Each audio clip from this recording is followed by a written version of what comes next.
Okey, jadi ingat clue dia. Jadi mimpi ni dia akan relate dengan emosi kita. Jadi dalam psikologi, mimpi ni adalah mesej kepada keadaan psikologi kita, sihat ke tak sihat. Ya, sebab tu orang sihat dia akan mimpi yang baik-baik dan emosi dia seronok. Apa mimpi yang baik-baik yang emosi seronok? Contohnya dia mimpi panjat gunung, ini orang sihat, emosi dia sihat, perasaan dia stabil.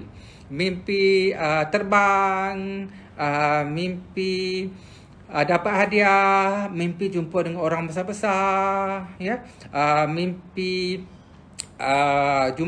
mimpi ramai orang kawan, ya, mimpi yang baik-baik, yang menyeronokkan, dan emosi waktu mimpi dia seronok. Maksudnya psikologi dia sihat, dia bagus, ya. Yang kedua ialah mimpi yang tak baik. Bila tak baik, dia associate dengan perasaan negatif. Ini menunjukkan bahawa dia ni dalam keadaan tak sihat. Psikologi dia kena bantu, ya.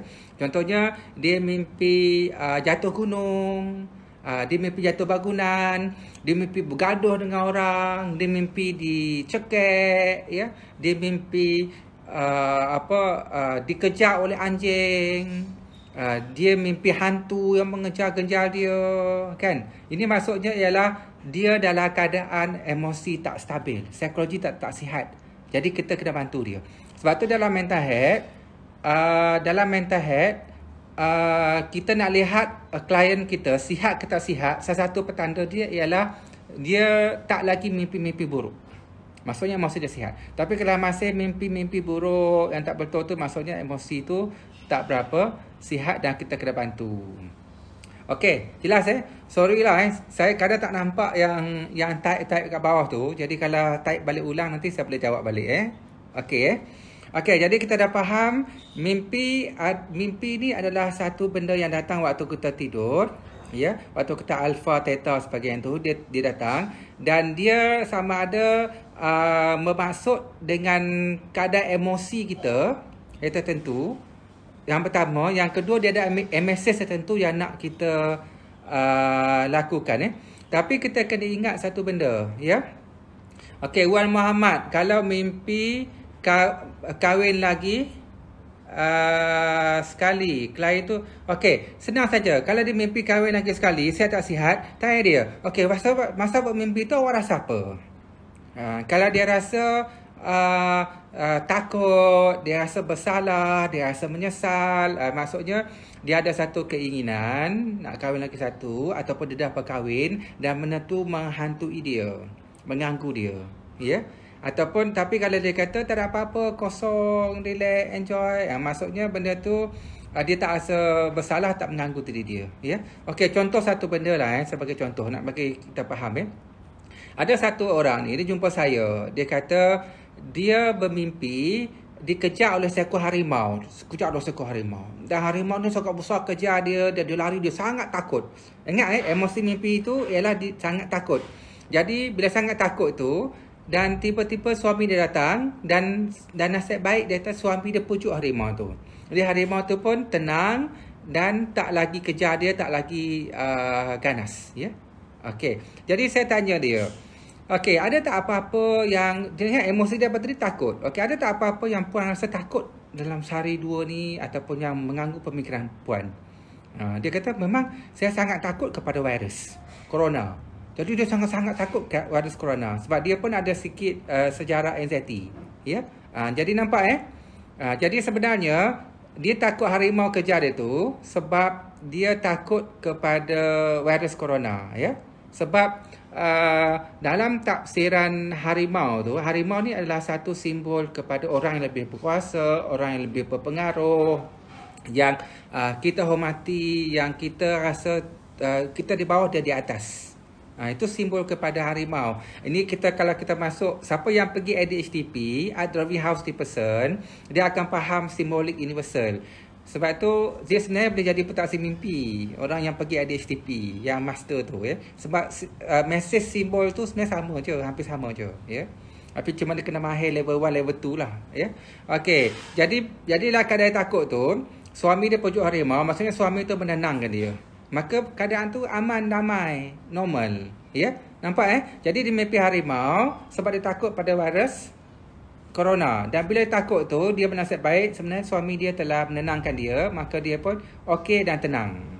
Dan simbolik kepada harimau tu adalah virus corona. Sebab virus corona memang berkuasa, dia memang tak nampak tapi dia sangat very powerful. Dan kita sebenarnya rasa kita tak boleh kawal dia, tapi kita hanya berhati-hati saja. Itu simbolik dia. Ya. Okey, hainan alias ular. Ular ni dalam universal punya simbol, ular ni kalau perempuan ni dia bermaksud alat kelamin. Ya, alat kelamin. Sebab tu biasanya dikaitkan oleh ada orang minat kat dia, ada orang nak kat dia, ada orang tertarik kat dia, ada orang nak kahwin dengan dia, ya. Sebab dia unsur kelakian tu, alat kelamin tu, ya. Tapi tengok pula emosi pada mimpi tu. Ingat emosi pada mimpi tu. Kalau emosi tu kita suka, kita happy, kita gembira, maksudnya adalah keadaan masa tu kita bagus. Tapi masa tu kita takut, kita bimbang dan sebagainya, emosi kita tak bagus. Tapi bagi laki, dia lain sikit kalau ular ni.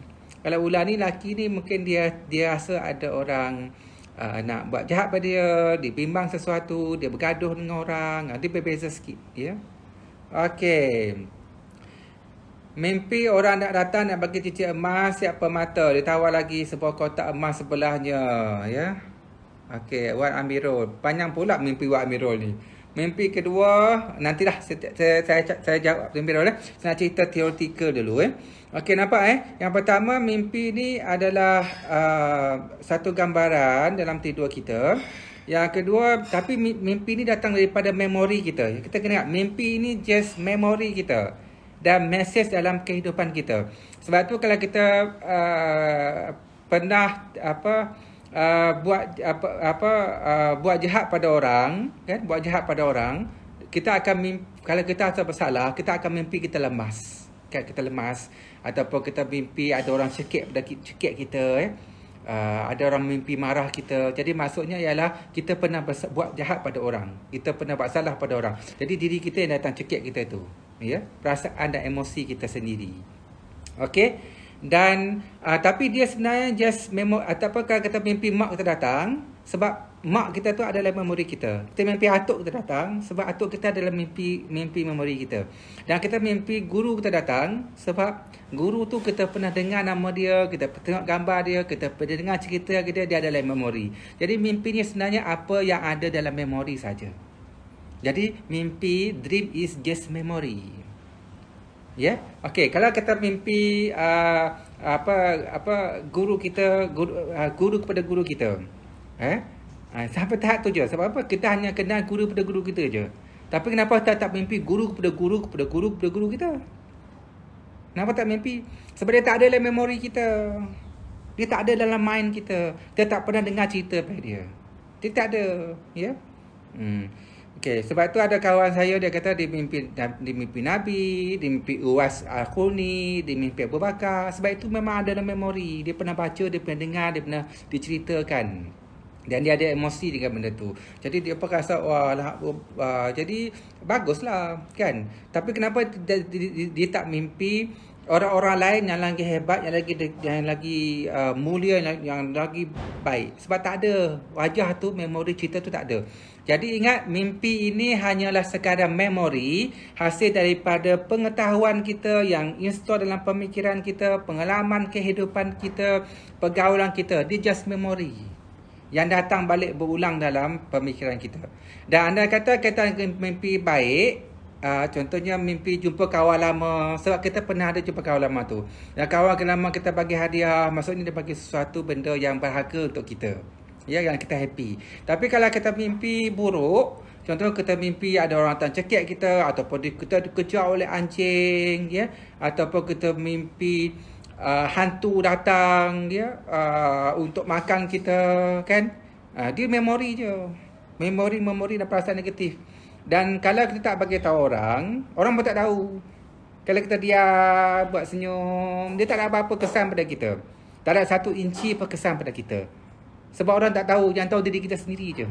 Yang tahu memori kita je. Yang tahu pengetahuan kita saja tentang mimpi tu. Orang lain tak tahu, ya. Jadi ingat. Okey, yang kedua, mimpi, just memory yang terpendam dalam pemikiran kita. Ya. Jadi sebab tu tagline kita tu ialah mimpi adalah mainan tidur. Jadi jangan dipermainkan oleh mimpi. Macam mana dia permainkan oleh mimpi? Oh, semalam saya mimpi ada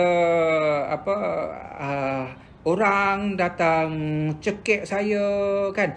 Lepas tu orang tu tikam saya. Lepas tu dia gelak. Kita pun takut. Kita berbimbang. Kita pun fikir. Takut orang nak buat jahat dengan kita. Takut orang nak buat nanya pada kita. Takut orang jatuh kita. Jadi dia mengganggu perhubungan kita. Kita pun risau. Berdegup-degup. Lepas tu daripada satu hubungan kita tak baik dengan orang. Mudah berkonflik dengan orang. Sebab kita bersangka-sangka pada orang. Itu dipermainkan oleh mimpi. Pada muka. Ya, so jangan ya. Mimpi just memory. So jangan, dia hanya mainan tidur. Jadi jangan dipermainkan oleh mimpi. So kita hanya ambil mesej-mesej yang bagus ya. Madira Sarah Farid, ada tak orang tidur yang tak pada mimpi? Bagus ya. Kalau orang tu tidur lena, sangat nyenyak dan tak ada mimpi, itu bagus. Itu tidur berkualiti. Orang ni sihat. Jadi siapa yang tak pernah mimpi apa tidur, bangun, jaga. Kan? Ini maksudnya dia sihat. Emosi dia stabil. Emosi dia sihat, dia bagus. Jadi yang bermasalah ni sebenarnya orang yang banyak mimpi. Maksudnya memori dia tu banyak tak berapa selesai. Jadi dia datang mesej ni gambaran emosi dia, ya. Okey, deep sleep ya, berkualiti. Bagus ya. Okey. Jadi kita dah faham. Yang ketiga kita kena faham mimpi ni sebenarnya adalah satu mesej psikologi yang menggambarkan psikologi kita sihat tak sihat. Saya dah cerita tadi kan. Jadi kalau kita mimpi tu seronok, baik, maksudnya emosi kita sihat. Tapi kalau kita mimpi tu takut, buruk dan mengeletar badan, maksudnya emosi kita tak sihat. Jadi kita kena pergi terapi sampai akhirnya mimpi yang buruk itu tak ada lagi.